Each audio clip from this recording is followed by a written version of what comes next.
பாக்கி நீங்க எப்படி பாக்குறீங்க காங்கிரஸோட இந்த போக்கு? திருச்சி வேலுச்சாமி கிட்டத்தட்ட 2 அமைச்சர்கள் இருப்பார்கள் அப்படின்னு உறுதிப்பட சொல்றதையும், செல்வ பெருந்தகை அது சரியா தானே சொல்லியிருக்காருன்னு சொல்றது. தேர்தல் நெருங்க நெருங்க இந்த குரல் அதிகமாகுதா? நண்பர் மணி சொன்ன மாதிரி இதுவரையில் தமிழ்நாடு காங்கிரஸ் கட்சி தலைவர்கள் முதல்ல யார் எது பேசினாலும் அந்த கூட்டணி பெரும்பாலும் திமுக இருக்கிற பட்சத்தில் திமுக மனம் நோகாத அளவுக்கு காம்ப்ரமைஸ் பண்ணி ஸ்டேட்மெண்ட் விடுவாங்க. முதல் முறையாக செல்வ பெருந்தகை என்ன சொல்லியிருக்காரு, திருச்சி வேலுச்சாமி பற்றி நமக்கு தெரியும், காங்கிரஸ்லேயே வந்து தீவிரமாக பேசக்கூடிய ஆள், ட்ரூ நேஷனலிஸ்ட் கூட. அவருடைய பேக்ரவுண்ட் கூட்டணியில் இருந்தாலும் பேசி அவர் என்னைக்கு பல ஆண்டுகளாக தெரியும்.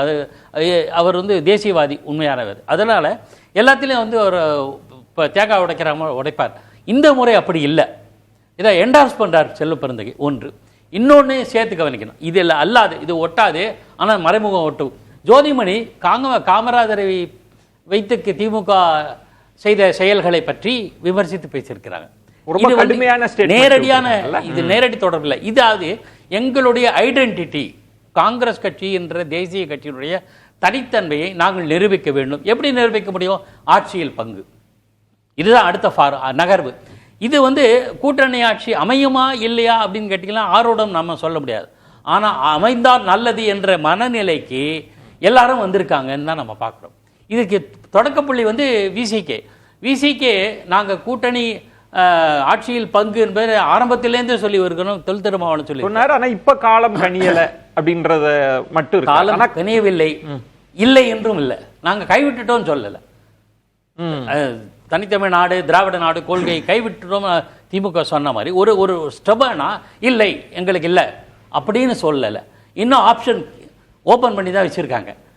பார்ப்போம், ஒருவேளை ஒரு 25 சீட்டை விசிகாவுக்கு. திமுகவோட ரியாக்ஷன் அது கிட்டத்தட்ட டிகேஎஸ் அவர்களோட ரியாக்ஷன் போல தானே இருக்கும். கூட்டணி ஆட்சிக்கு வாய்ப்பே இல்லைன்னா காங்கிரஸ் என்ன பண்ணுவாங்க? வாய்ப்பு இல்லை என்பது இதுவரையில் இருந்த தமிழக வரலாற்றினுடைய நிலைப்பாடு. 1980 சரிபாதியாக காங்கிரஸும் திமுகவும் பிரிச்சுக்கிட்டது.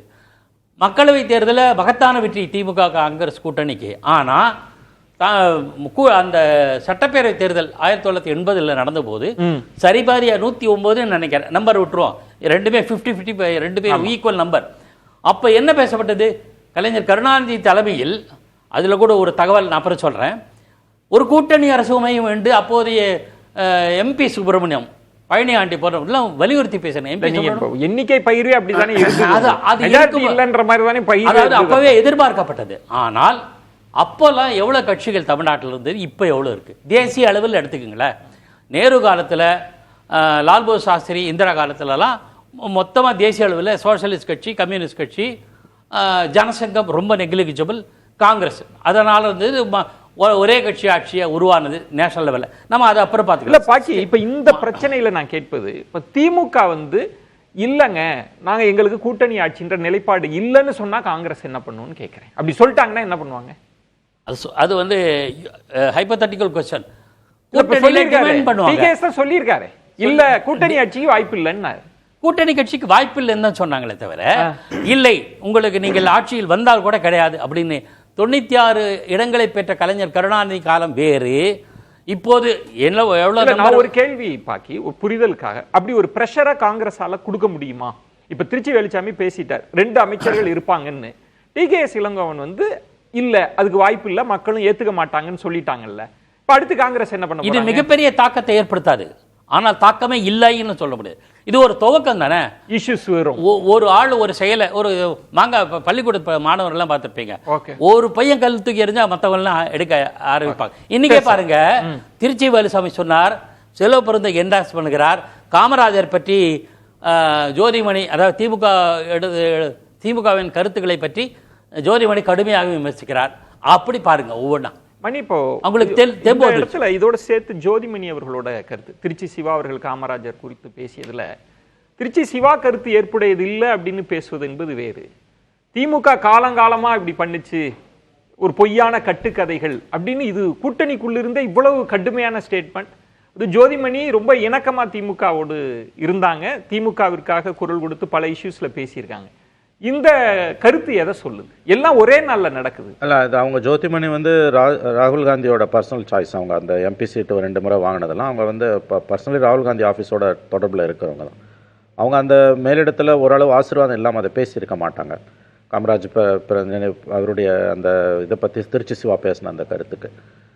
பட்டு விஜய் நம்ம எப்படி இதை பார்க்கணுன்னு நான் ஃபீல் பண்ணுறேன்னா வந்து இது ஒரு பெரிய சிக்கலாக உருவெடுக்காதுன்னு தான் நான் பார்க்குறேன்.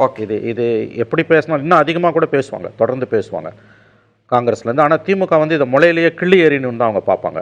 ஏன்னா அவங்க சொன்ன மாதிரி வந்து இந்த கோரிக்கை வந்து மற்ற கட்சிகளிடமிருந்தும் வருமே, ஆனால் அது அவங்களுக்கு தலைவலியாக மாறும். அதை அவங்க கண்டிப்பாக திமுக அலோவ் பண்ண மாட்டாங்க.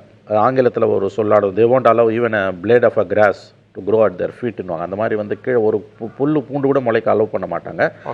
அவங்க அதை வந்து ரொம்ப அக்ரெசிவாக பொலிட்டிக்கலாக டீல் பண்ணணும்னு பார்ப்பாங்க. அது இன்றைக்கி வந்து மாநிலத்தில் அரசு அவங்க கையில் இருக்குது. அவங்க நம்புகிறாங்க அடுத்த முறை ஆட்சிக்கு வந்துருவோம்னு நம்புகிறாங்க. அதனால் இந்த கோரிக்கை வந்து எழுவது என்பது தங்களுடைய பொலிட்டிக்கல் அத்தாரிட்டியை வந்து அது அண்டர்மைன் பண்ணுன்றது புரிதல் அவங்களுக்கு இருக்குது. அதனால் இதை முளையிலேயே கிள்ளி எறியணும்னு தான் பார்ப்பாங்க. இது ஒரு பெரிய பிரச்சனையாக வராது. இது அதிகபட்சம் நான் மறுபடியும் சொல்கிறேன், இது சீட் ஷேரிங்கான ஒரு பார்கெனிங்காக இருக்கலாம்.